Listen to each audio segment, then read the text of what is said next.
आज हम नया चैप्टर हमारा चैप्टर नंबर 11 क्लास 9th का साउंड, इसके बारे में हम जानेंगे पढ़ेंगे। तो every day we hear sounds from various sources like humans, birds, bells, machines, vehicles, televisions, radios, etc. Sound is a form of energy which produces a sensation of hearing in our ears, and there are also other forms of energy like mechanical energy, light energy. We have talked about mechanical energy in the previous chapter, and you have been taught about conservation of energy also, which states that we can neither create nor destroy energy, we can just change it from one form to another. When you clap, a sound is produced. Can you produce sound without utilizing your energy? Second question, which form of energy did you use to produce sound? And in this chapter, we are going to learn how sound is produced and how it is transmitted through a medium to received by our ears. तो इस पूरे के पूरे paragraph में हमें ये बताया गया है कि हम सभी के सभी साउंड्स को सुनते ही हैं, और साउंड्स जो होते हैं उनके सोर्सेज हमारे लिए अलग अलग होते हैं।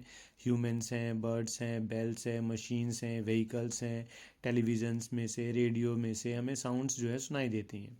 साउंड जो है ये एक फॉर्म है एनर्जी की। जिस तरीके से एनर्जी की कई सारी फॉर्म्स होती हैं, लाइट एनर्जी होती है, solar energy, chemical energy, mechanical energy, उसी तरीके से साउंड भी एनर्जी की एक फॉर्म है जो कि प्रोड्यूस होती है हमारे कानों में, जो कि सेंसेशन ऑफ हियरिंग है हमारे कानों के लिए। एंड साथ ही साथ में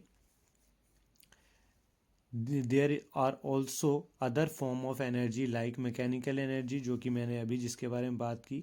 अब we have talk about mechanical energy in the previous chapter. तो you have been taught about conservation of energy. हमने जो है कंजर्वेशन ऑफ एनर्जी के बारे में भी पिछले चैप्टर में पढ़ा है, जो कि ये बताता है कि ना तो एनर्जी को हम बना सकते हैं, ना ही इसे डिस्ट्रॉय किया जा सकता है। हम सिर्फ एनर्जी को एक फॉर्म से दूसरे फॉर्म में कन्वर्ट कर सकते हैं। जब आप क्लैप करते हो तो साउंड प्रोड्यूस होती है। तो इसमें सवाल ये आता है कि can you produce sound without utilising your energy? क्या आप अपनी एनर्जी का इस्तेमाल किए बिना साउंड को प्रोड्यूस कर सकते हो? तो इसका जवाब है कि नहीं, हम बिना एनर्जी का यूज़ किए साउंड को प्रोड्यूस नहीं कर सकते, बिकॉज साउंड जो है वो एक फॉर्म ऑफ एनर्जी है, और एनर्जी ना तो बनाई जाती है और ना ही डिस्ट्रॉय की जा सकती है। तो ये सिर्फ एक एनर्जी की एक फॉर्म से दूसरे फॉर्म में कन्वर्ट हो सकती है। तो जब हमने क्लैपिंग की तो हमने जो है अपनी जो हमारी पोटेंशियल एनर्जी है उसको हमने कन्वर्ट किया यहाँ पे साउंड एनर्जी में। विच फॉर्म ऑफ और साथ में क्वेश्चन ये आता है कि which form of energy did you use to produce sound? आपने कौन से फॉर्म ऑफ एनर्जी का इस्तेमाल किया है? तो हमने यहाँ पे जो है हमारे बॉडी के अंदर पोटेंशियल एनर्जी थी, हमने फिर उसे काइनेटिक एनर्जी में कन्वर्ट किया और मोशन किया और क्लैप किया, हमने एक्शन किया। और उस क्लैपिंग की वजह से यानी वो काइनेटिक एनर्जी किस में कन्वर्ट हो गई? साउंड एनर्जी में। पिछले वीडियो के अंदर में हमने ये फर्स्ट पैराग्राफ जो है साउंड का, इसको हमने कंसीडर किया था। अभी हम इसकी एक्टिविटी देखते हैं।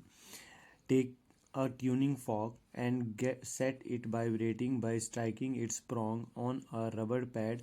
Bring it near your ear. यहाँ पे कह रहे हैं ट्यूनिंग फॉर्क लेना है हमें। ये आपको साइंस लैब में जो है आसानी से देखने को मिल सकता है। ये बिल्कुल चिमटे की तरह होता है, और इसके ये जो दो हैंड्स दिख रहे हैं आपको, इनको प्रॉन्ग्स कहा जाता है। तो इन्हें हमें बोला है एक ट्यूनिंग फॉर्क ले करके, और उसे जो है आपको वाइब्रेट करवाना है रबर पैड के ऊपर स्ट्राइक करके, और उसे अपने कानों के पास लेके आना है। तो इसमें आपको नोटिस करना है कि do you here any sound? क्या कोई आवाज़ आपके कानों में आती है? फिर आपको क्या करना है, touch one of the prongs of the vibrating tuning fork with your finger. और जो वाइब्रेटिंग ट्यूनिंग फॉर्क है उसके एक प्रॉन्ग को आपको अपने हाथों से टच करना है, उंगली फिंगर से, और फिर आपको ये ऑब्जर्व करना है and share your experience with your friend. और अपने फ्रेंड को इसके बारे में बताना है कि आपको कैसा महसूस हुआ ऐसा करने पे। Now suspend a table tennis ball और a small plastic ball by a thread from a support and take a big needle and a thread, put a knot at one end of the thread, and then with the help of the needle pass the thread through the ball and touch the ball gently with the prong of a vibrating tuning fork and observe what happens and discuss with your friend. आपको क्या करना है, एक activity को करना है जिसमें आपको एक बॉल लेनी है और उस बॉल को आपको एक थ्रेड से, धागे से बांध देना है। आप सुई की हेल्प से इसमें छेद कर सकते हो और एक रिजिड सपोर्ट के साथ इसे टांग देना है, बिल्कुल एक पेंडुलम की तरह। और इसके बाद जो आपका ट्यूनिंग फॉर्क है, वाइब्रेटिंग ट्यूनिंग फॉर्क, उसको ला करके और इस बॉल से हल्के से टच करवाना है और उसके बाद में आपको ऑब्जर्वेशन करनी, ऑब्जर्व करना है कि क्या हुआ। फिर सेकंड एक्टिविटी में fill water in a beaker और a glass up to the brim. आपको एक ग्लास लेना है या बीकर लेना है, उसको पूरा ऊपर तक, एज तक पानी से भर देना है और फिर वाटर सरफेस को जो है ट्यूनिंग फॉर्क के, वाइब्रेटिंग ट्यूनिंग फॉर्क के एक प्रॉन्ग से जेंटली टच करवाना है। फिर सेकंड में next dip the prongs of the vibrating tuning fork in water. पूरा वाटर के अंदर ही वाइब्रेटिंग ट्यूनिंग फॉर्क को डाल देना है और ऑब्जर्व करना है कि दोनों ही केसेस में क्या क्या होता है और इसे डिस्कस करना है अपने फ्रेंड्स के साथ, टीचर्स के साथ कि ऐसा क्यों हुआ। फ्रॉम द अबव एक्टिविटीज़, ये जो दोनों एक्टिविटीज़ की हमने बात करी है, आपने क्या कंक्लूजन निकाला? Can you produce sound without a vibrating object? क्या आप बिना किसी ऑब्जेक्ट को वाइब्रेट किए हुए साउंड प्रोड्यूस कर सकते हैं? तो in the above activities we have produce sound by striking the tuning fork. अभी हमने पिछले एक्टिविटीज़ में साउंड को प्रोड्यूस किया किस तरीके से, एक ट्यूनिंग फॉर्क को स्ट्राइक करके। And we can also produce sound by plucking. हम प्लकिंग से भी क्या कर सकते हैं, साउंड प्रोड्यूस कर सकते हैं। स्क्रैचिंग से कर सकते हैं, रबिंग से कर सकते हैं, ब्लोइंग और ब्लो करके और डिफरेंट ऑब्जेक्ट्स को शेक करके हम साउंड को प्रोड्यूस कर सकते हैं।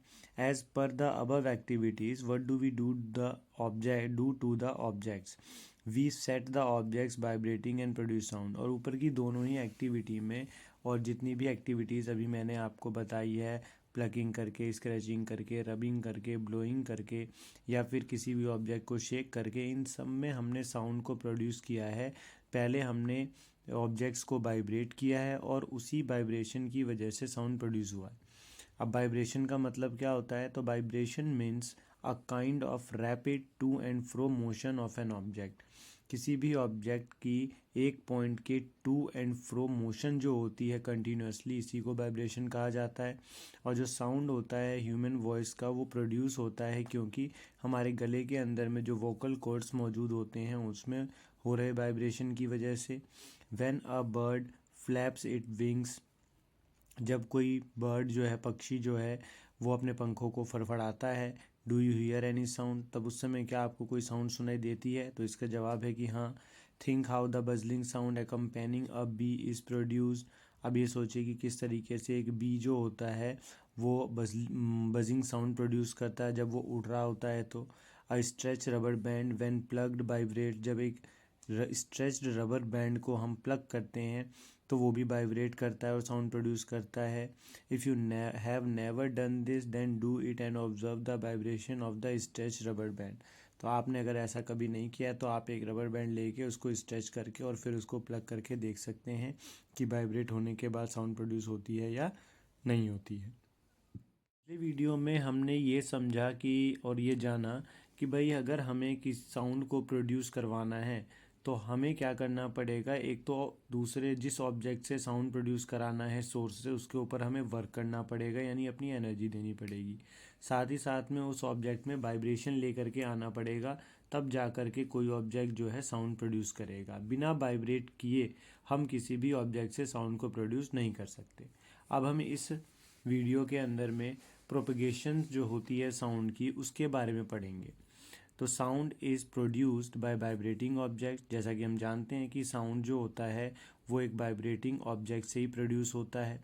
और द मैटर और substance through which sound is transmit is called a medium. और जिसमें से भी कोई भी चीज़, चाहे वो कोई भी मैटर हो या कोई भी सब्सटेंस हो, जिसमें से साउंड जो होता है वो ट्रांसमिट होता है, तो उसे हम क्या कहते हैं? मीडियम कहते हैं। अब चाहे वो एयर हो, वाटर हो या कोई थिंग हो, सब्सटेंस हो, मैटर हो। एंड इट कैन बी, इस सॉलिड फॉर्म में भी हो सकता है मीडियम, लिक्विड फॉर्म में भी हो सकता है और गैस फॉर्म में भी हो सकता है। Sound moves through a medium from the point of generation to the listener. Sound जो होता है वो मूव होता है एक पॉइंट से दूसरे पॉइंट पे जाता है मीडियम की हेल्प से, पॉइंट ऑफ जनरेशन से लिसनर के पास तक। एंड व्हेन, और ये तब होता है जब कोई ऑब्जेक्ट वाइब्रेट करता है। It sets the particles of the medium around it vibrating. जो भी वाइब्रेटिंग ऑब्जेक्ट के आसपास में मीडियम में पार्टिकल्स मौजूद होते हैं उन सभी को ये क्या करता है, वाइब्रेट करवाता है।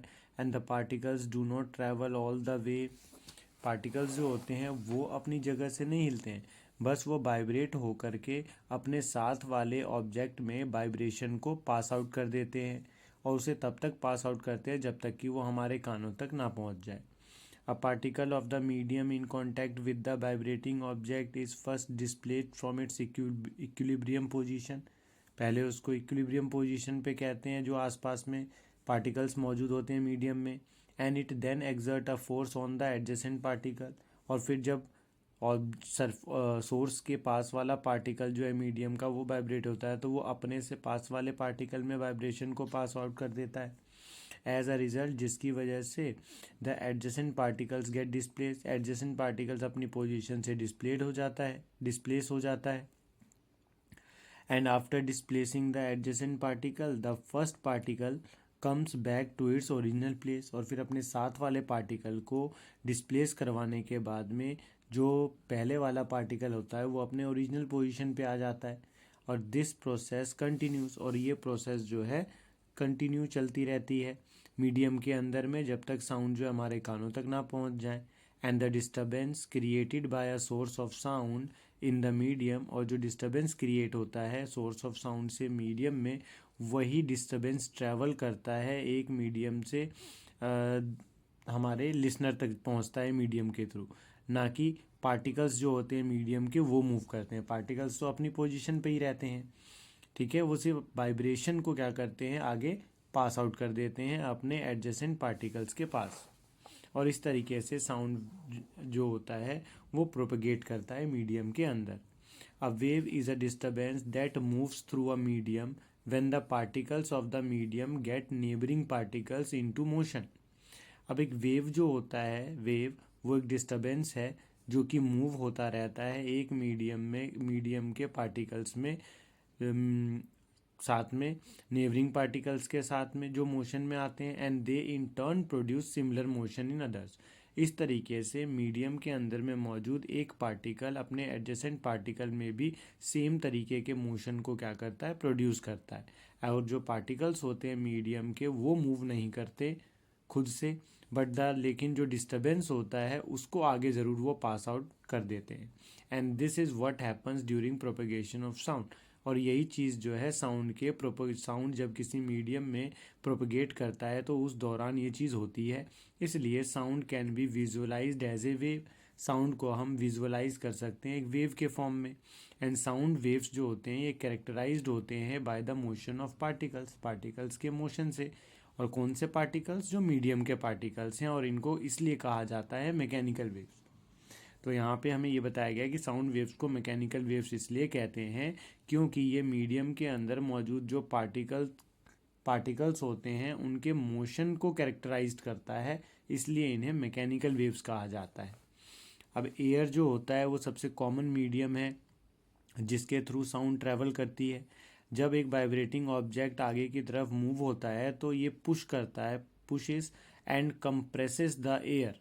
ये अपने आसपास के एयर को पहले कंप्रेस करता है और उसके बाद में फिर उसे क्या करता है, पुश करता है in front of it, creating a region of, जिससे कि सोर्स के सामने जिस डायरेक्शन में साउंड ट्रैवल कर रहा होता है वहाँ पे रीजन्स क्रिएट हो जाते हैं जिसे कंप्रेशन रीजन कहा जाता है।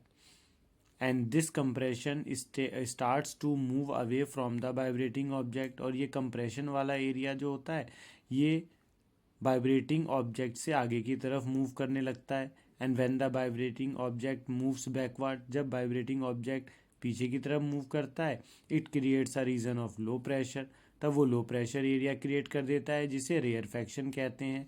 तो इस तरीके से साउंड वेव जो होता है, जैसे ये ट्यूनिंग फॉर्क है, इसको हमने वाइब्रेट करवाया तो इससे जो साउंड निकली वो इसके पास एयर थी।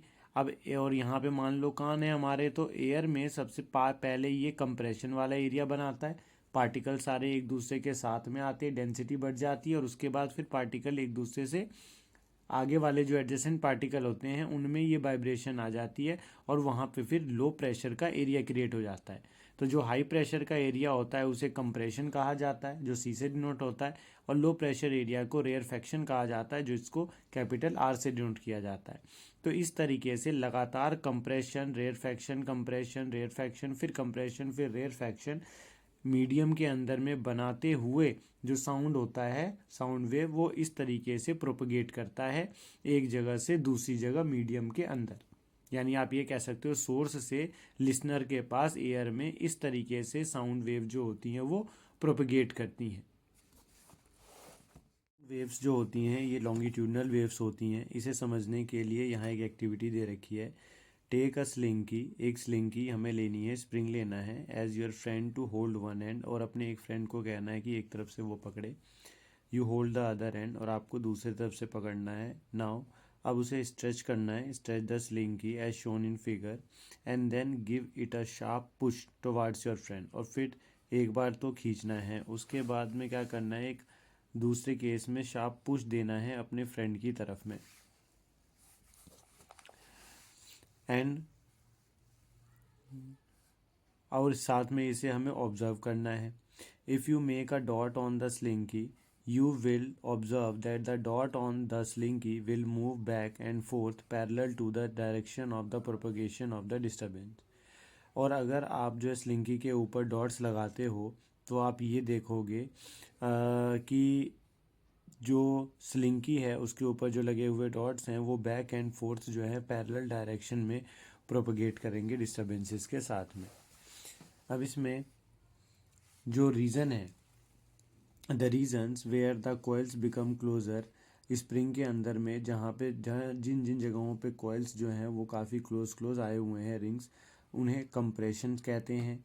And the regions where the coils are further apart are called rarefactions, और जहाँ पे जो है कोयल्स जो हैं वो थोड़े दूर दूर पे हैं उनको रेयरफैक्शंस कहा जाता है। जिस तरीके से आप यहाँ डायग्राम में देख सकते हैं कि यहाँ पे स्लिंगी को जब पुश किया गया है तो दो एरिया बने हैं। एक एरिया जहाँ पे रिंग्स जो हैं वो स्प्रिंग के वो पास में है स्लिंगी के, तो इसे कंप्रेशन कहते हैं, डिनोट सी से करते हैं। और एक एरिया है जहाँ पे इस रिंग्स जो हैं वो काफ़ी दूर दूर में हैं फर्स्ट के मुकाबले, उनको रेयरफैक्शन कहा जाता है। इसी तरीके से लगातार एक compression, rarefaction, compression, rarefaction, compression, rarefaction की एक सीरीज़ बन जाती है। As we already know, sound propagates in the medium as a series of compression and rarefaction, और यही बात हम भी जानते हैं कि साउंड जो होता है वो मीडियम में कैसे प्रोपगेट करता है, कंप्रेशंस और रेयरफैक्शंस के सीरीज में। And now we can compare the propagation of disturbance in a slinky with the sound propagation. तो हम यहाँ पे क्या कर सकते हैं, अब कंपेयर कर सकते हैं डिस्टर्बेंसेस के प्रोपगेशन को स्लिंकी के अंदर में विद द साउंड प्रोपगेशन की हेल्प से in the medium. And these waves are called longitudinal waves, और इन वेव्स को क्या कहेंगे, longitudinal waves. In these waves the individual particles of the medium move in a direction parallel to the direction of propagation of the disturbance. अब यहाँ पे इन waves में जो इंडिविजुअल पार्टिकल्स होते हैं मीडियम के मूव होंगे in a direction parallel to the direction of propagation के डायरेक्शन के पैरेलल डिस्टर्बेंस के। And the particles do not move from one place to another, और जो पार्टिकल्स होंगे वो मूव नहीं करेंगे एक जगह से दूसरी जगह, सिर्फ उनका जो वाइब्रेशन है, सो जो डिस्टर्बेंस है, सिर्फ वो मूव करेगा एक पार्टिकल से दूसरे पार्टिकल में। But they simply oscillate back and fourth, लेकिन वो अपनी ही पोजीशन पे रह करके बैक एंड फोर्थ जो है ऑसिलेट ज़रूर करते हैं। एंड दिस इज़ एग्जैक्टली, इसी तरीके से how a sound wave propagates, जो साउंड वेव होता है वो इसी तरीके से प्रोपगेट करता है। Hence sound waves are longitudinal waves, sound waves जो होते हैं ये लॉन्गिट्यूडनल वेव्स होते हैं। तो there is also another type of wave, तो एक दूसरी टाइप्स की भी वेव्स होती हैं जिनको ट्रांसवर्स वेव कहा जाता है। ट्रांसवर्स वेव में पार्टिकल्स जो होते हैं do not oscillate along the direction of wave propagation, wave propagation के डायरेक्शन के अलोंग ऑसिलेट नहीं करते हैं मीडियम के particles, but oscillate up and down, लेकिन इस केस में क्या करते हैं, अप एंड डाउन्स जो है ये ऑसिलेट करते हैं अबाउट देयर मीन पोजीशन, अपने मीन पोजीशन पे जैसे कि वेव ट्रैवल करते हैं। इसलिए ए ट्रांसवर्स वेव जो होता है is the one in which the individual particles of the medium, transverse wave के अंदर में जो इंडिविजुअल पार्टिकल्स होते हैं मीडियम के वो मूव करते हैं अपनी मीन पोजीशन से परपेंडिकुलर डायरेक्शन में वेव प्रोपगेशन की डायरेक्शन के, यानी वेव अगर सीधा जा रहा है तो जो पार्टिकल्स होते हैं वो अप एंड डाउन ऑसिलेट करते हैं, यानी कि बिल्कुल परपेंडिकुलरली 90 डिग्री के एंगल पे वर्टिकली मूव करते हैं। And when we drop a pebble in a pond, और जब हम एक पेबल को पोंड में हम डिप करते हैं, गिराते हैं, तो the waves you see on the water surface, जो वेव बनता है वाटर सरफेस के ऊपर में, ये एग्जांपल होते हैं ट्रांसवर्स वेव के। लाइट जो है वो भी एक ट्रांसवर्स वेव है, बट फॉर लाइट, लेकिन लाइट के लिए जो ऑसिलेशंस होते हैं medium are not of the medium particles, वो मीडियम पार्टिकल्स के नहीं होते, और देयर प्रेशर और density it is not a mechanical wave, और ये मैकेनिकल वेव नहीं होते। You will come to know more about transverse waves in higher classes. अब इससे ज़्यादा इन्फॉर्मेशन अगर आपको चाहिए ट्रांसवर्स वेव की तो वो हम हायर क्लासेस में पढ़ेंगे। Characteristics of a sound wave. So हम साउंड वेव को डिस्क्राइब करते हैं तीन चीज़ों को लेकर के, एक फ्रीक्वेंसी, दूसरा एम्पलीट्यूड और तीसरा स्पीड। साउंड वेव जो है ये in graphic form is shown in figure and which represents how density and pressure change when the sound wave moves in the medium. Sound waves medium में किस तरीके से मूव करता है और उसकी जो है डेंसिटी और प्रेशर चेंज कैसा होता है, ये हम अभी आगे फिगर में देखेंगे 11.6 के सी में। एंड द डेंसिटी, जो डेंसिटी होती है साथ ही साथ में जो प्रेशर होता है मीडियम का एट ए गिवन टाइम, स्पेसिफिक टाइम पे, वेरीज विद डिस्टेंस, डिस्टेंस के साथ अलग अलग हो जाता है, and above and below the average value of density and pressure. जैसे कि अभी हम यहाँ देखते हैं जो हमारे ये डायग्राम्स हैं 11.6 डायग्राम का, ये ए पार्ट और ये बी पार्ट और ये सी पार्ट। तो यहाँ पे हम बात करते हैं कि फिगर जो हमारा 11.6 बी है ये रिप्रेजेंट कर रहा है the density and pressure variation. यहाँ पे आप देख सकते हैं ये बी, यहाँ पे प्रेशर वेरिएशन आपको दिखेगा और साथ में ऊपर में आपको डेंसिटी का वेरिएशन दिख रहा है कि कंप्रेशन वाले में जो पार्टिकल्स होते हैं उनकी डेंसिटी ज़्यादा होती है, रेयरफैक्शन में डेंसिटी कम होती है। कंप्रेशन में प्रेशर जो होता है वो ज़्यादा होता है और रेयरफैक्शन में प्रेशर जो होता है वो कम होता है। As a sound wave propagates in the medium, जब ये साउंड वेव मीडियम में प्रोपगेट करते हैं। कंप्रेशंस वो रीजन्स होते हैं जहाँ पे पार्टिकल्स क्राउडेड होते हैं, एक साथ ज़्यादा इकट्ठा होते हैं, और ये रिप्रेजेंट करते हैं अपर पोर्शन, कर्व के अपर पोर्शन को। और जो हमारा जो पीक होता है वो रिप्रेजेंट करता है रीजन ऑफ मैक्सिमम कंप्रेशन को। And these compressions are regions where density as well as pressure is high. Compression वो रीज़न होते हैं जहाँ पे डेंसिटी और प्रेशर जो होते हैं वो हाई होते हैं मीडियम के पार्टिकल्स के। और रेयरफैक्शंस ये वो रीजन्स होते हैं जहाँ पे लो प्रेशर और साथ ही साथ डेंसिटी भी कम होती है पार्टिकल्स की, and represented by the valley, that is the lower portion of the curve. A peak is called the crest. जैसे कि आप यहाँ डायग्राम में देख सकते हैं जो पीक होता है इनका उसे क्या कहा जाता है, क्रस्ट कहा जाता है, और जो लोअर पीक होता है उसे ट्रफ कहा जाता है।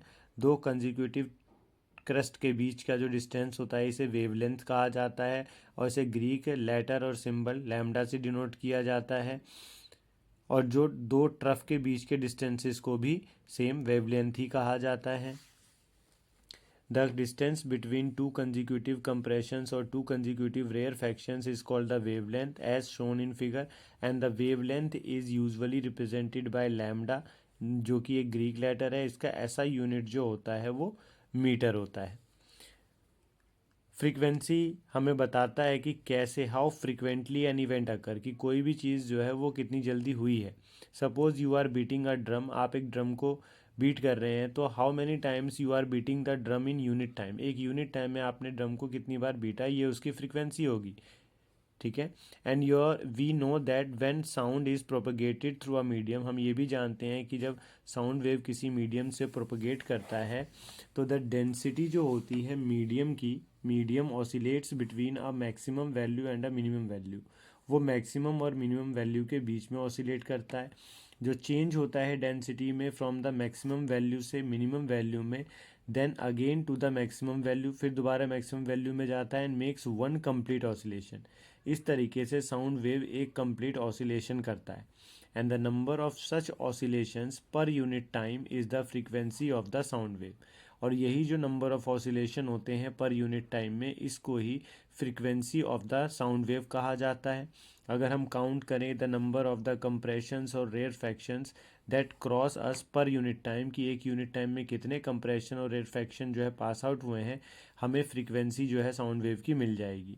And it is usually represented bye, frequency को रिप्रेजेंट किया जाता है ग्रीक लेटर न्यू से, जिसका सिंबल आप देख सकते हैं। And it's SI unit is हर्ज, और इसकी जो एसआई यूनिट होती है फ्रीक्वेंसी की, वो हर्ज होती है। अब यहाँ पे टाइम की बात करते हैं, तो the time taken by two consecutive compressions और rarefactions to cross a fixed point, एक फिक्स्ड पॉइंट को क्रॉस करने के लिए, या आप ये कह सकते हैं कि दो लगातार कंप्रेशन या रेयरफैक्शन को क्रॉस करने के लिए लगा हुआ जो टाइम होता है, उसे टाइम पीरियड कहा जाता है वेव का। दूसरे शब्दों में कहे तो हम कह सकते हैं कि जो टाइम लगता है एक कंप्लीट ऑसिलेशन को पूरा करने में, इसे साउंड वेव की टाइम पीरियड कहलाती है। And it is represented by symbol capital T, इसे कैपिटल टी से रिप्रेजेंट किया जाता है। इसकी ऐसा यूनिट, जो टाइम की ऐसा यूनिट होती है, सेम वही होती है सेकेंड। फ्रीक्वेंसी और टाइम पीरियड के बीच में रिलेशन होता है, ये रिलेशन हमारा होता है new is equal to 1/t। अब जैसे कि एग्जांपल के लिए अ वायलिन एंड अ फ्लूट में both be played at the same time, एक ही समय पे एक ऑर्केस्ट्रा में एक वायलिन बजाए और फ्लूट बांसुरी को एक साथ बजाया जाता है। Both sounds travel through the same medium, same medium में ही दोनों साउंड ट्रेवल कर रहे हैं, दैट इज़ एयर में, and arrived at our ear at the same time, और हमारे कानों तक भी सेम टाइम पे पहुंचते हैं। Both sounds travel at the same speed, दोनों साउंड जो है सेम स्पीड में ट्रैवल करते हैं इररिस्पेक्टिव ऑफ द सोर्सेज, अपने सोर्स से अलग। But the sounds we receive are different, लेकिन जो हम साउंड रिसीव करते हैं उन दोनों में डिफरेंस होता है, वह अलग होते हैं। And this is due to the different characteristics associated with the sound. और ये किस वजह से हो पाता है, हम दो अलग अलग साउंड को कैसे इंटरप्रीट कर पाते हैं, क्योंकि दो अलग अलग कैरेक्टरिस्टिक्स जो हैं अलग अलग तरह के साउंड में, साउंड के साथ में मौजूद होती है। और उसी में से एक है पिच, जो कि एक ऐसा कैरेक्टरिस्टिक्स है जो हमें दो अलग अलग साउंड के बीच में इंटरप्रीट करने में क्या करता है, हेल्प करता है। How the brain interprets the frequency of an emitted sound is called its pitch. अब हमारा जो ब्रेन होता है, यानी ह्यूमंस का जो ब्रेन होता है, वो अलग अलग फ्रीक्वेंसी की साउंड्स में क्या करता है, डिफरेंस पता कर पाता है। और ये डिफरेंस वो पता करता है किस चीज़ की वजह से, पिच की वजह से। The faster the vibration of the source, source की वाइब्रेशन जितनी तेज होगी, the higher is the frequency, उसकी फ्रीक्वेंसी उतनी ही हाइयर होगी साउंड वेव की। और जितनी ज़्यादा फ्रीक्वेंसी हाई होगी, उतनी ही हाई जो है उस साउंड वेव की पिच होगी। And thus a high pitch sound corresponds to more number of compressions and rarefaction. इसलिए कहा जाता है कि जो जिस साउंड वेव की पिच हाई होती है, उसमें नंबर ऑफ कंप्रेशंस और रेयरफैक्शंस जो एक पॉइंट, फिक्स पॉइंट से पर यूनिट टाइम में पास होते हैं, वो ज़्यादा पास आउट होते हैं। And objects of different sizes and conditions vibrate at different frequencies to produce sounds of different pitch. और अलग अलग ऑब्जेक्ट अलग अलग कंडीशंस में अलग अलग साइजेस के अलग अलग तरीके के साउंड्स को प्रोड्यूस करते हैं, साउंड वेव्स को प्रोड्यूस करते हैं, जिनकी पिच भी क्या होती है, डिफरेंट होती है। मैग्नीट्यूड जो होता है मैक्सिमम डिस्टर्बेंस का मीडियम के अंदर में, दूसरी तरफ on either side of the mean value is called the amplitude. जो मीन वैल्यू होती है वेव की, उसे एम्पलीट्यूड कहा जाता है। It is usually represented by the letter capital A. ये जो है यूजुअली रिप्रेजेंट किया जाता है लेटर कैपिटल ए की हेल्प से। यहाँ पे आप डायग्राम में देख सकते हैं, यहाँ वेव डिस्टर्बेंस दे रखी है, और ये हमारा साउंड वेव है जो इस तरीके से प्रोपेगेट कर रहा है। Wave shape for a low pitch sound, जिस साउंड वेव्स की पिच लो होती है, उसका अगर हम शेप फॉर्म करते हैं तो इस तरीके से शेप फॉर्म होता है, यानी कि एम्पलीट्यूड ज़्यादा हाई नहीं होता। लेकिन जब हम वेव डिस्टर्बेंस जो है हाई पिच के साउंड की हम देखते हैं, तो उसमें आपको एम्पलीट्यूड क्या दिखेगा, हाई दिखेगा बिल्कुल। पीक जो होगी वो थोड़ी ऊंची दिखाई देगी। And for sound its unit will be that of density of or pressure, and the loudness or softness of a sound is determined basically by its amplitude। और कोई साउंड कितनी सॉफ्ट है, कोई साउंड कितनी लाउड है, इस बात का हम पता लगाते हैं उसके एम्पलीट्यूड से। And the amplitude of the sound wave depends upon the force with which an object is made to vibrate. और जो एम्पलीट्यूड है साउंड का वो डिपेंड करता है फोर्स के ऊपर में। किस फोर्स के ऊपर में? जिस फोर्स की वजह से सोर्स ऑफ साउंड वाइब्रेट हुआ है। We strike at table lightly, अगर हम टेबल पे लाइटली हिट करते हैं तो we hear a soft sound, तो हमें सॉफ्ट साउंड सुनाई देता है। Because we produce a sound wave, क्योंकि उस समय हम जो साउंड वेव प्रोड्यूस करते हैं वो लेस एनर्जी की होती है, यानी लेस एम्पलीट्यूड की होती है। And if we hit the table hard we hear a hit the table hard we hear a louder sound। and can you tell why a sound wave spreads out from its source? Sound wave जो है वो अपने source से produce होती है। As it moves away from the source its amplitude as well as its loudness decreases. और जैसे जैसे जो है मूव करते हैं हम साउंड सोर्स से, यानी कि जो साउंड वेव को प्रोड्यूस करने वाला सोर्स होता है उससे जैसे जैसे हम दूर जाते हैं तो उसकी लाउडनेस जो होती है वो डिक्रीज़ होती चली जाती है। And louder sound can travel a large distance, और जितनी तेज़ साउंड होती है वो उतनी ज़्यादा डिस्टेंस को ट्रैवल करती है। And it is associated with higher energy, और ये जुड़ा हुआ है हाइयर एनर्जी से, यानी higher energy higher hit, higher hit से लाउडर साउंड। लाउडर साउंड मतलब हाई एम्पलीट्यूड की साउंड, हाई एम्पलीट्यूड की साउंड मतलब ट्रेवल्स लार्जर डिस्टेंस। एंड यहाँ पे फिगर 11.8 की ये बात कर रहे हैं, आप यहाँ देख सकते हैं फिगर, यहाँ पे आप देख सकते हैं सॉफ्ट साउंड और ये लाउडर साउंड। बस एम्पलीट्यूड को हमें देखना है, जिन साउंड वेव की एम्पलीट्यूड ऊंची होती है उन्हें हम लाउडर साउंड कहते हैं। और यहाँ पे आप एम्पलीट्यूड देख सकते हैं साउंड की जो कि काफ़ी नीची है, जिसको सॉफ्ट साउंड कहा जाता है। The quality or timbre of sound is that characteristic which enables us to distinguish one sound from another having the same pitch and loudness। तो जो साउंड की टिम्बर होती है और क्वालिटी होती है, ये वो कैरेक्टरिस्टिक है साउंड की जो हमें दो साउंड्स के बीच में जिनकी सेम पिच और लाउडनेस होती है उनके बीच में डिफरेंस पता करने में हमारी हेल्प करता है। And the sound which is more pleasant is said to be of a rich quality. जो साउंड ज़्यादा प्लीजेंट होती है वो साउंड रिच क्वालिटी की कहलाती है। And a sound of single frequency is called a tone. और ऐसा साउंड जिसके सिर्फ 1 हर्ट्ज की फ्रीक्वेंसी होती है या सिंगल फ्रीक्वेंसी होती है उसे टोन कहा जाता है। The sound which produce due to mixture of several frequencies is called a note. और जो कई सारी फ्रिक्वेंसीज से मिलकर के बना हुआ साउंड होता है उसे नोट कहते हैं। And is pleasant to listen to, और वो सुनने में भी काफ़ी अच्छा लगता है। नॉइस जो है, कोई भी अनप्लीजेंट साउंड जो हमारे ईयर को अनप्लीजेंट लगती है उसे हम नॉइज़ कहते हैं, चाहे उसकी क्वालिटी कैसी भी हो। The speed of sound is defined as the distance which a point on a wave and such as a compression और a rarefaction travels per unit time. अब यहाँ पे क्या कहा जा रहा है कि जो स्पीड होती है साउंड की उसे हम डिफाइन करते हैं कैसे?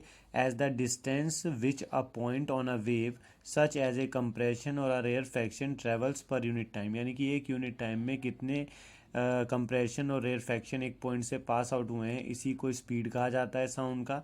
स्पीड का जो फॉर्मूला है साउंड का वो डिस्टेंस अपॉन टाइम होता है। डिस्टेंस यहाँ पे वेवलेंथ से डिनोट किया जाता है, टाइम जो होता है टाइम पीरियड से डिनोट होता है। तो यहाँ पे जो आप लैम्डा देख रहे हैं, इस लैम्डा को वेवलेंथ कहा जाता है साउंड वेव का। और it is the distance travel by the sound wave in one time period. एक टाइम पीरियड में ट्रेवल किया गया जो डिस्टेंस होता है साउंड वेव का, इसी डिस्टेंस को लैम्डा कहा जाता है, यानी वेवलेंथ कहा जाता है। और टाइम पीरियड को जो है कैपिटल टी से डिनोट किया जाता है इसलिए।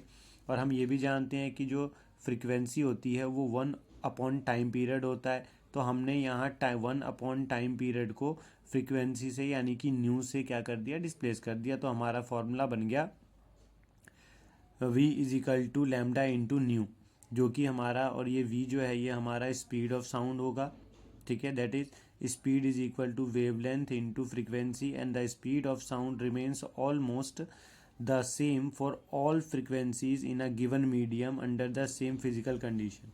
अब यहाँ पे एक बात ध्यान रखने वाली ये है, लास्ट में एक छोटी सी लाइन दे रखी है लेकिन इसका मतलब बड़ा है कि चाहे फ्रीक्वेंसी जो है, ठीक है, वो कुछ भी हो साउंड वेव की, साउंड उसका जो है साउंड वेव की जो स्पीड होती है किसी एक मीडियम में वो फिक्स रहती है, स्पीड उतनी ही रहेगी साउंड वेव की।